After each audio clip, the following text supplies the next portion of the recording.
सुनु शुभ कथा भवानी रामचरित मानस बिमल। कहा भुसुंड बखान सुना बिहग नायक गरुड़। हे पार्वती, निर्मल रामचरित मानस की यह मंगलमयी कथा सुनो, जिसे काकभुशुंडी ने विस्तार से कहा और पक्षियों के राजा गरुड़ जी ने सुना था। सो संवाद उदार जेहि विधि भा आगे कहब।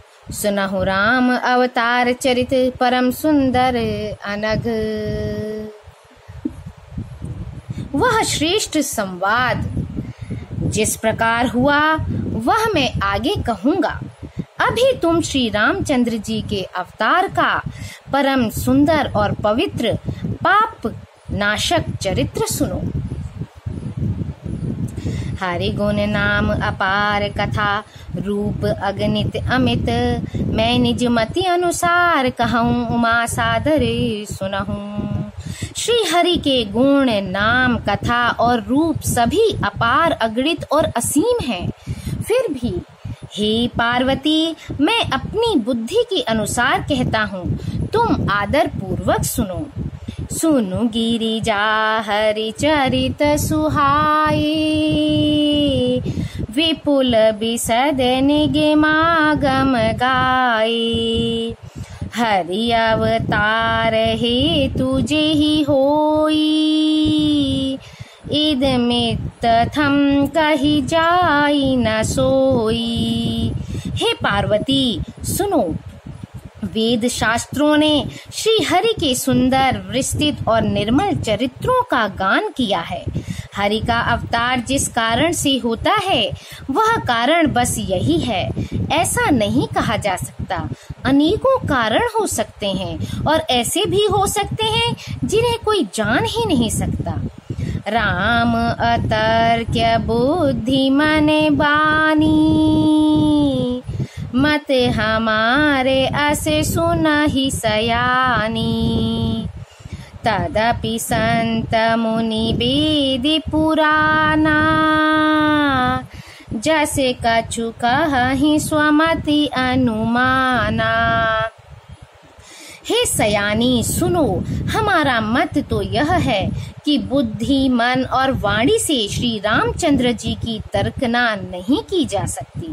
तथापि संत मुनि वेद और पुराण अपनी अपनी बुद्धि के अनुसार जैसा कुछ कहते हैं, तस मैं सुमुखी सुनावऊं तो ही।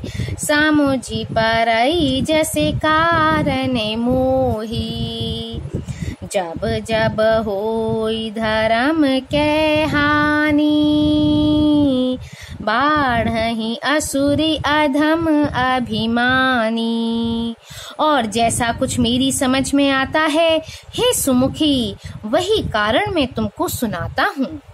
जब जब धर्म का ह्रास होता है और नीच अभिमानी राक्षस बढ़ जाते हैं, करहि अनीति जाई नहीं बरनी। सीदहि विप्रधेनु सुर धरनी। तब तब प्रभु धरि विविध शरीरा। हरहि कृपा निधि सज्जन पीरा। और वे ऐसा अन्याय करते हैं कि जिसका वर्णन नहीं हो सकता, तथा ब्राह्मण गौ देवता और पृथ्वी कष्ट पाते हैं। तब तब वे कृपा निधान प्रभु भांति भांति के दिव्य शरीर धारण कर सज्जनों की पीड़ा हरते हैं। असुर मारि थापहि सुरन। राखहि निज श्रुति सेतु। जग विस्तारहि बिसद जस। राम जन्म कर हेतु। सियावर रामचंद्र की जय।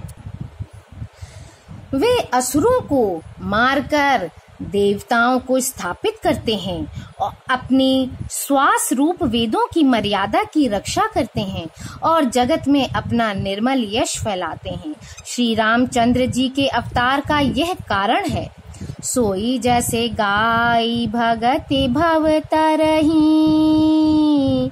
कृपा सिंधु जनहित तनु धरही। राम जन्म के हेतु अनेका, परम विचित्र एक तै एका। उसी यश को गा गा कर भक्त जन भव सागर से तर जाते हैं। कृपा सागर भगवान भक्तों के हित के लिए शरीर धारण करते हैं। श्री रामचंद्र जी के जन्म लेने के अनेक कारण हैं, जो एक से बढ़कर एक विचित्र हैं। जन्म एक दुई कहाऊं बखानी, सावधान सुनु सुमति भवानी। द्वारे पाल हरि के प्रिय दो, जय अरु विजय जाने सब को। हे सुंदर बुद्धि वाली भवानी, मैं उनके 2 एक जन्मों का विस्तार से वर्णन करता हूँ। तुम सावधान होकर सुनो। श्री हरि के जय और विजय 2 प्यारे द्वारपाल हैं, जिनको सब कोई जानते हैं। बेप्र श्राप ते दूनौ भाई, तामसे असुर देह तिन्ह पाई। कनक कसिपु अरुहाटके लोचन, जगत विदित सूर्यपति मदे मोचन। उन दोनों भाइयों ने ब्राह्मण सनकादि के शाप से असुरों का तामसी शरीर पाया। एक का नाम था हिरण्यकशिपु और दूसरे का हिरण्याक्ष। ये देवराज इंद्र के गर्व को छुड़ाने वाले सारे जगत में प्रसिद्ध हुए। विजयी समर वीर विख्याता, धरि बराह बपु एक निपाता। होई नर हरि दूसरे पुनि मारा, जन प्रहलाद सुजस बेस्तारा। वे युद्ध में विजय पाने वाले विख्यात वीर थे। इनमें से एक हिरण्याक्ष को भगवान ने वराह सुअर का शरीर धारण करके मारा। फिर दूसरे हिरण्यकशिपु का नरसिंह रूप धारण करके वध किया और अपने भक्त प्रहलाद का सुंदर यश फैलाया। भय निशाचर जाइते महावीर बलवान, कुंभकर्ण रावण सुभट सुर विजयी जग जान। सियावर रामचंद्र की जय। वे ही दोनों जाकर देवताओं को जीतने वाले तथा बड़े योद्धा रावण और कुंभकर्ण नामक बड़े बलवान और महावीर राक्षस हुए, जिन्हें सारा जगत जानता है। मुकुत न भय हते भगवाना, तीन जन्म द्विज बचन प्रवाना। एक बार तिनके हित लागी, धरेउ शरीर भगत अनुरागी। भगवान के द्वारा मारे जाने पर भी वे हिरण्याक्ष और हिरण्यकशिपु इसीलिए मुक्त नहीं हुए कि ब्राह्मण के वचन शाप का प्रमाण 3 जन्म के लिए था। अतः एक बार उनके कल्याण के लिए भक्त प्रेमी भगवान ने फिर अवतार लिया। कश्यप अदिति तहाँ पितु माता, दशरथ कौसल्या विख्याता। एक कलप एहि विधि अवतारा, चरित पवित्र किए संसारा। वहाँ उस अवतार में कश्यप और अदिति उनके माता पिता हुए, जो दशरथ और कौशल्या के नाम से प्रसिद्ध थे। एक कल्प में इस प्रकार अवतार लेकर उन्होंने संसार में पवित्र लीलाएं की। एक कल्प सुर देखी दुखारे, समर जलंधर सन सब हारे। शंभु कीने संग्राम अपारा, धनुज महाबल मरई न मारा। एक कल्प में सब देवताओं को जलंधर दैत्य से युद्ध में हार जाने के कारण दुखी देखकर शिव जी ने उसके साथ बड़ा घोर युद्ध किया, पर वह महाबली दैत्य मारे नहीं मरता था। परम सती असुराधिप नारी, तेहि बल ताहि न जीतहि पुरारी। उस दैत्य राज की स्त्री परम सती बड़ी ही पतिव्रता थी। उसी के प्रताप से त्रिपुरासुर जैसे अजेय शत्रु का विनाश करने वाले शिव जी भी उस दैत्य को नहीं जीत सके। छल करि टार्यों ता सुब्रत प्रभु सुर कारज कीन, जब तेहि जान्यों मरम तब श्राप कोप कर दीन, सियावर रामचंद्र की जय। प्रभु ने छल से उस स्त्री का व्रत भंग कर देवताओं का काम किया। जब उस स्त्री ने यह भेद जाना तब उसने क्रोध करके भगवान को शाप दिया। तासु श्राप हरि दीन प्रणामा, कौतुक निधि कृपाल भगवाना। तहाँ जलंधर रावण भयाऊ, रनहति राम परम पद दयाऊ।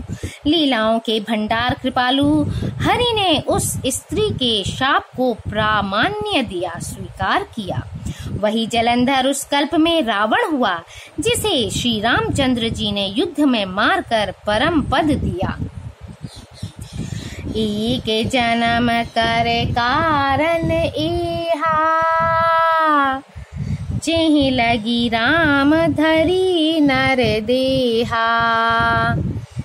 प्रति अवतार कथा प्रभु केरी, सुनु मुनि बरनि का बिन घनेरी। एक जन्म का कारण यह था जिससे श्री रामचंद्र जी ने मनुष्य देह धारण किया। हे भरद्वाज मुनि सुनो, प्रभु के प्रत्येक अवतार की कथा का कवियों ने नाना प्रकार से वर्णन किया है। नारद श्राप दीन एक बारा, कल्प एक तेहि लगी अवतारा।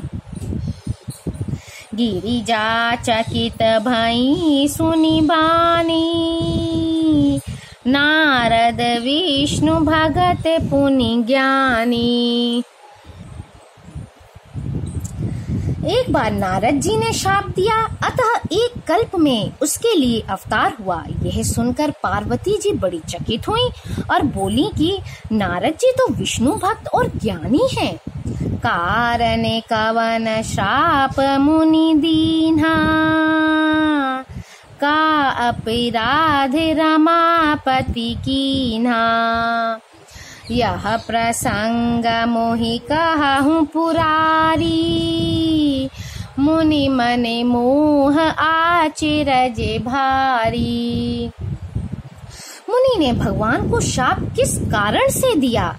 लक्ष्मीपति भगवान ने उनका क्या अपराध किया था? हे पुरारी शंकर जी, यह कथा मुझसे कहिए। मुनि नारद के मन में मोह होना बड़ी आश्चर्य की बात है। बोले बिहसी महेश तब, ज्ञानी मूढ़ न कोई।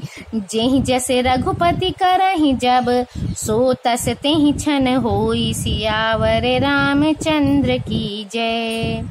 तब महादेव जी ने हंसकर कहा, ना कोई ज्ञानी है ना मूर्ख। श्री रघुनाथ जी जब जिसको जैसा करते हैं वह उसी क्षण वैसा ही हो जाता है। कहूँ राम गुण गाथ, भरद्वाज सादर सुनहु। भव भंजन रघुनाथ भजु, तुलसी तजि मान मद। याज्ञवल्क जी कहते हैं, हे भरद्वाज, मैं श्री रामचंद्र जी के गुणों की कथा कहता हूँ, तुम आदर से सुनो। तुलसीदास जी कहते हैं, मान और मद को छोड़कर आवागमन का नाश करने वाले रघुनाथ जी को भजो। हिमगिरि गुहा एक अति पावनी, बह समीप सुर सरी सुहावनी। आश्रम परम पुनीत सुहावा, देखी देव ऋषि मन अति भावा। हिमालय पर्वत में एक बड़ी पवित्र गुफा थी। उसके समीप ही सुंदर गंगा जी बहती थीं। वह परम पवित्र सुंदर आश्रम देखने पर नारद जी के मन को बहुत ही सुहावना लगा। नीरखी शैल सरी विपिन विभागा, भयउ रमापति पदे अनुरागा। सुमिरते हरि श्रापे गति बाधी, सहज विमल मन लागी समाधि। पर्वत, नदी और वन के सुंदर विभागों को देखकर नारद जी का लक्ष्मीकांत भगवान के चरणों में प्रेम हो गया। भगवान का स्मरण करते ही उन नारद मुनि के शाप की, जो शाप उन्हें दक्ष प्रजापति ने दिया था और जिसके कारण वे एक स्थान पर नहीं ठहर सकते थे, गति रुक गई और मन की स्वाभाविक ही निर्मल होने से उनकी समाधि लग गई। मुनि गति देखी सुरेश डेराना, कामहि बोली कीन्हे सनमाना। सहित सहाय जाहु मम हेतु, चलेउ हरसिंह जल चर केतु। नारद मुनि की यह तपोमयी स्थिति देखकर देवराज इंद्र डर गया। उसने कामदेव को बुलाकर उसका आदर सत्कार किया और कहा कि मेरे हित के लिए तुम अपने सहायकों सहित नारद की समाधि भंग करने को जाओ। यह सुनकर मीन ध्वज कामदेव मन में प्रसन्न होकर चला। सुनासी रे मन महु असी त्रासा, चहत देव ऋषि मम पुरे बासा। जे कामी लोलुप जगे माही, कुटिल काक इव सबहि डेराही। इंद्र के मन में यह डर हुआ कि देवर्षि नारद मेरी पुरी अमरावती का निवास राज्य चाहते हैं। जगत में जो कामी और लोभी होते हैं वे कुटिल कौए की तरह सबसे डरते हैं। सूख हाड़ ले भाग सठ, स्वान निरखि मृगराज। छीन ले जन जान जड़, तिमि सुरपति ही न लाज। सियावर रामचंद्र की जय। जैसे मूर्ख कुत्ता सिंह को देखकर सूखी हड्डी लेकर भागे और वह मूर्ख यह समझे कि कहीं उस हड्डी को सिंह छीन न ले, वैसे ही इंद्र को नारद जी मेरा राज्य छीन लेंगे ऐसा सोचते लाज नहीं आई।